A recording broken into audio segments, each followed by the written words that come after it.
Damos la bienvenida a la primera ponencia después de la mesa redonda. La ponencia se llama La mirada, el puente hacia la comunicación, y van a estar con nosotros hablando sobre este nombre, este título tan bonito, tan apropiado para esta ponencia. Van a estar Mariano Morán Montalvo, maestro en especialista en audición y lenguaje. Actualmente desempeña su labor docente en el Colegio Público de Educación Especial María Soriano. Es diplomado en logopedia, máster en atención temprana y máster universitario en atención a necesidades educativas especiales. Galardonado además por el Vicerrectorado de Investigación y el Consejo Social de la Universidad Rey Juan Carlos de Madrid, dentro de la primera convocatoria de premios para jóvenes investigadores. También nos acompaña en esta misma ponencia María Lázaro Fernández, maestra especialista en audición y lenguaje. Actualmente desempeña su labor docente también en el Centro Público de Educación Especial María Soriano. Es diplomada en logopedia y licenciada en psicopedagogía. Así que, bueno, pues adelante con su ponencia, que va a ser muy interesante. Repito, con este título tan sugerente. Y, bueno, que os escuchamos. Muchas gracias. De acuerdo. Gracias. Hola, buenas tardes. Vamos a empezar compartiendo pantalla. ¿Se nos escucha? Muy bien. Sí, perfecto. Gracias.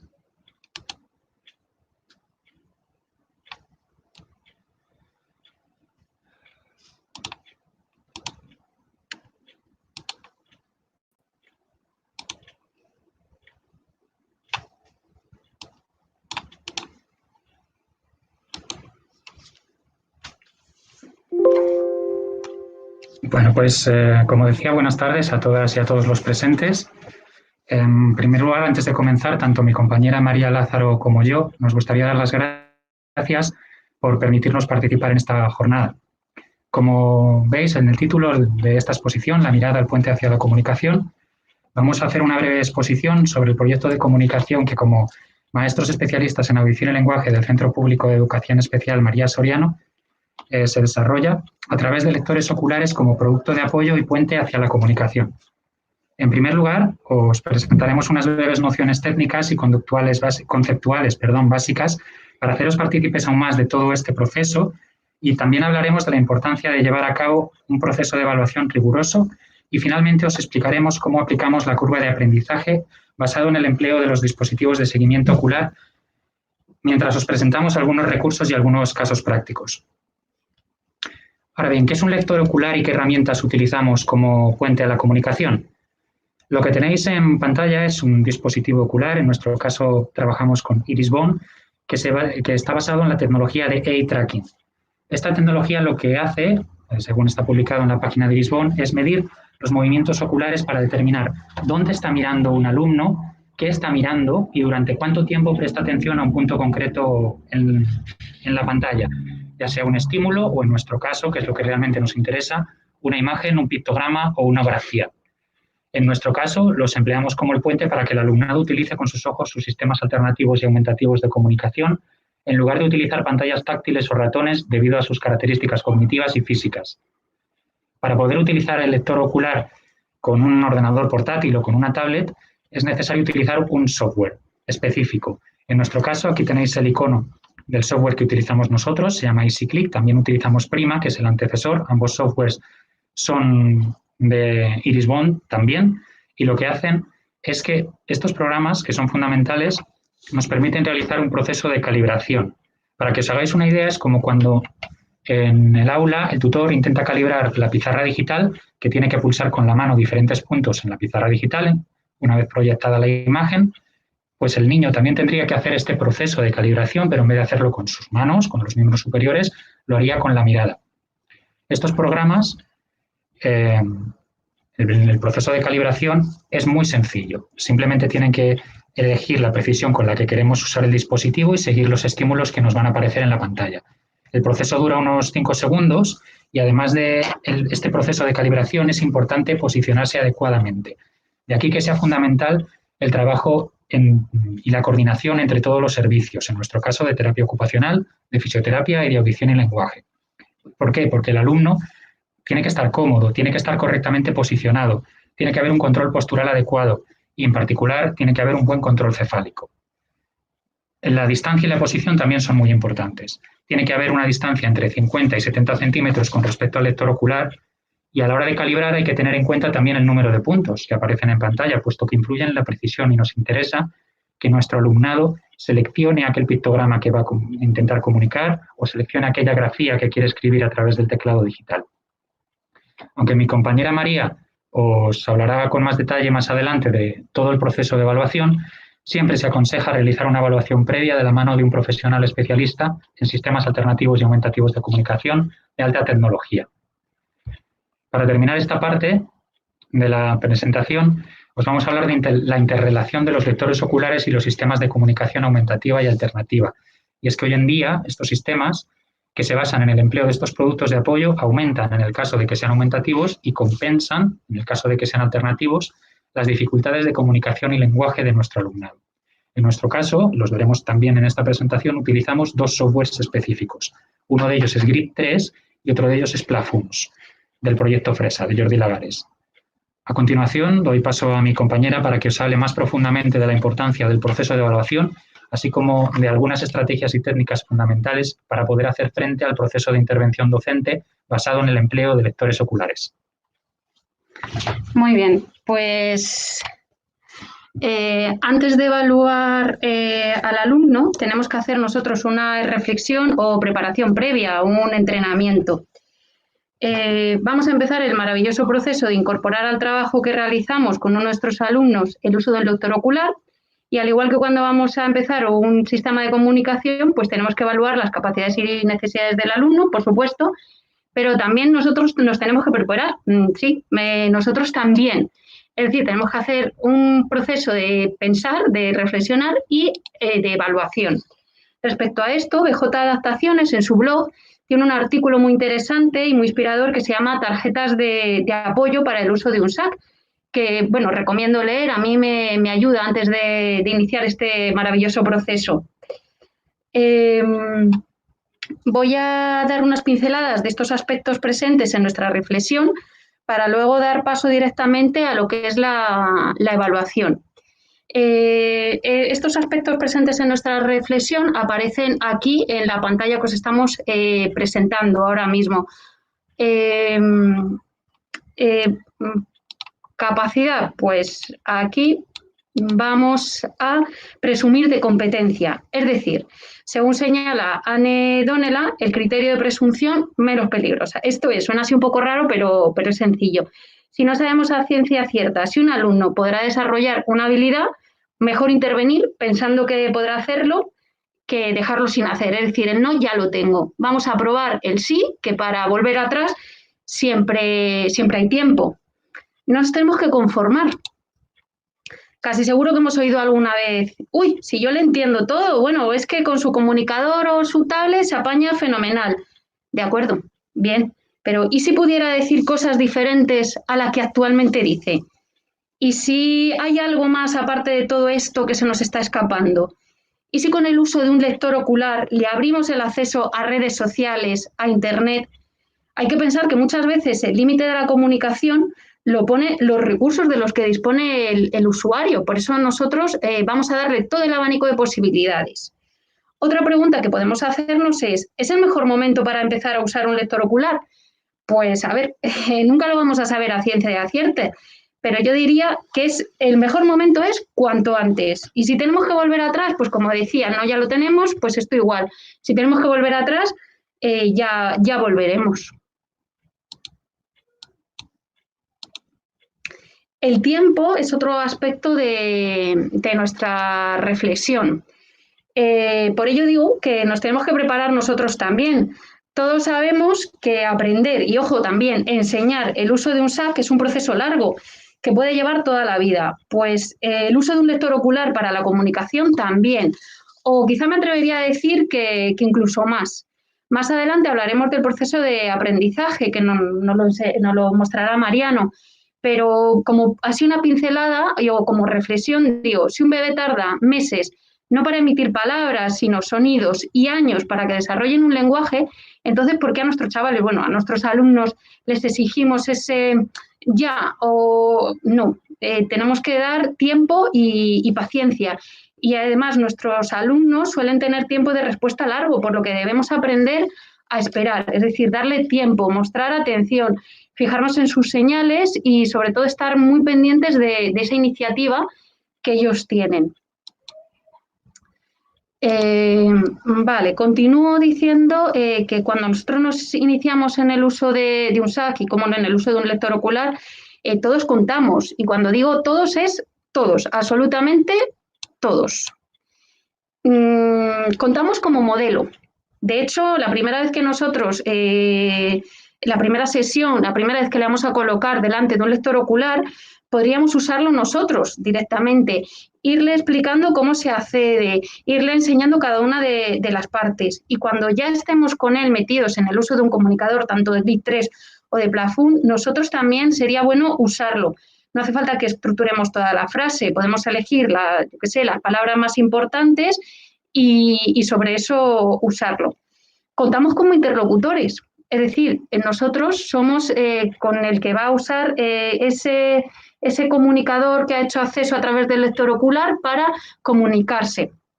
No va a ser solo, en un principio sí, será solo en una sesión que está muy dirigida, quizá en el aula de audición y lenguaje, pero lo que pretendemos es la generalización, es decir, que tenemos que implicar a todo el entorno, porque lo que queremos es que ese sistema, que es un lector ocular, le sirva para comunicarse con todo su entorno.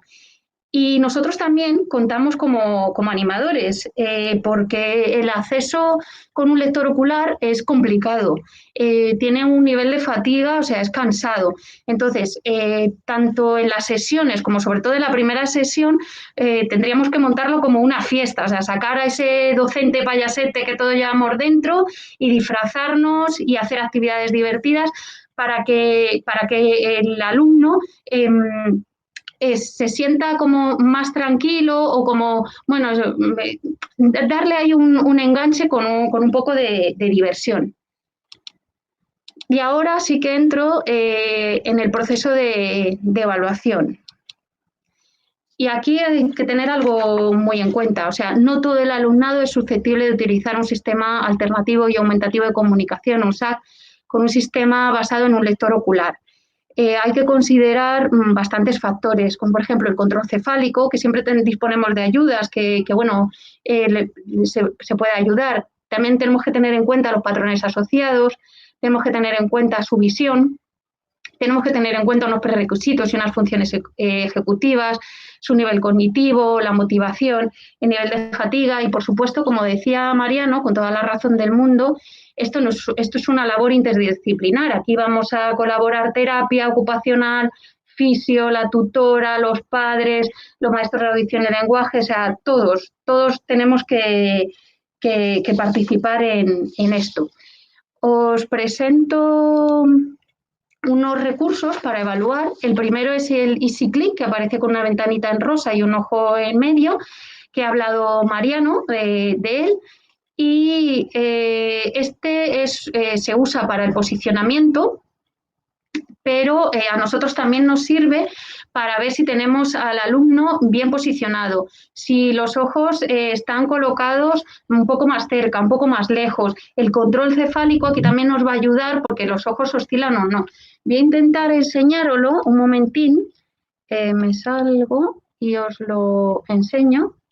Se va a poner Mariano, son sus ojos los que se ven y vemos que aparecen ahí unos circulitos verdes y rojos. Rojos es que estaría mal posicionado y verdes es que estaría bien.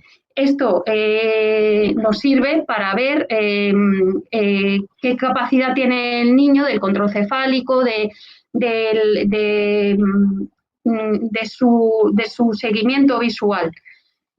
Y hay otro recurso que es que está aquí, que es propio de Irisbon, que es el que nosotros usamos en nuestro colegio. Se puede descargar, tiene unos días de prueba y nos sirve para... Un momentito que se carga. Nos sirve para trabajar, pero también nos ayuda mucho a la hora de evaluar. Como veis aquí hay 3 ventanas, seguimiento visual, fijando la mirada y localizando. La primera, de seguimiento visual, nos va a dar información sobre los patrones de movimiento ocular, la atención visual, preferencias y capacidad para realizar distinciones. El segundo miraríamos la atención visual, fijación y capacidad para escoger, lo veis que lo va poniendo aquí abajo, y el tercero nos daría información de la habilidad para explorar la pantalla y el control del cursor. Toda esta información os la vamos a dejar, no voy a ahondar más para dar paso a Mariano, a mi compañero, para que pueda ir contándonos la curva de aprendizaje. Y ya os digo, todo esto lo iremos dejando por si queréis ahondar en alguno de estos aspectos. Y con esto doy paso a mi compañero, que va a seguir contándoos la curva de aprendizaje.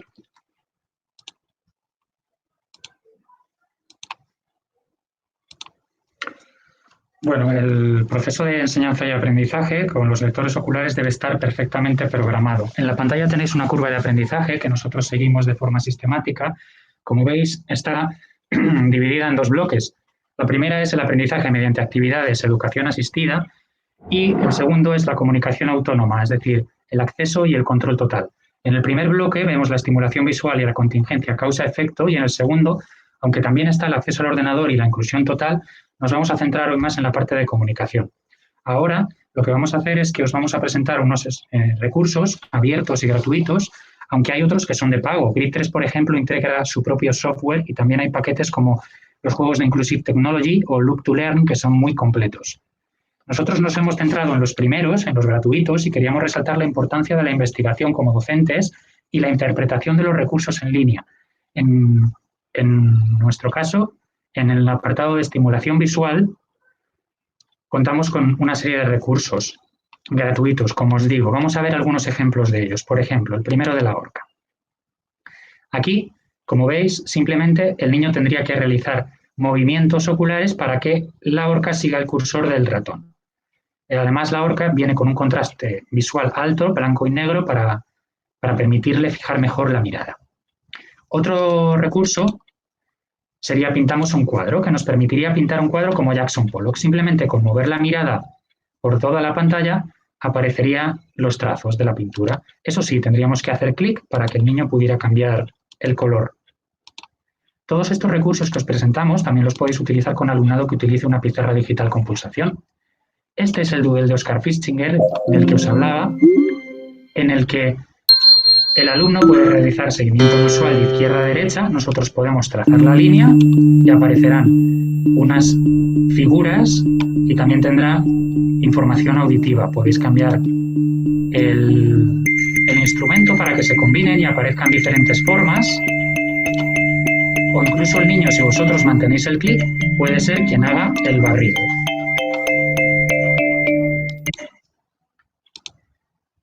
Y por último tenemos fuera hojas, que simplemente a través de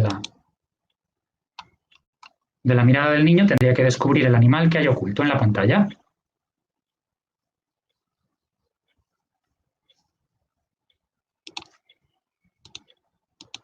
En el caso de contingencia, bueno, aquí tenemos un ejemplo de nuestros alumnos utilizando estos recursos, el caso de la horca y el caso de pintar como Jackson Pollock.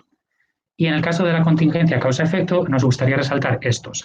Seguramente que muchos de vosotros ya conozcáis el Buobu, también conozcáis Cientiambin, que es el portal donde se podían consultar en línea y descargar recursos interactivos.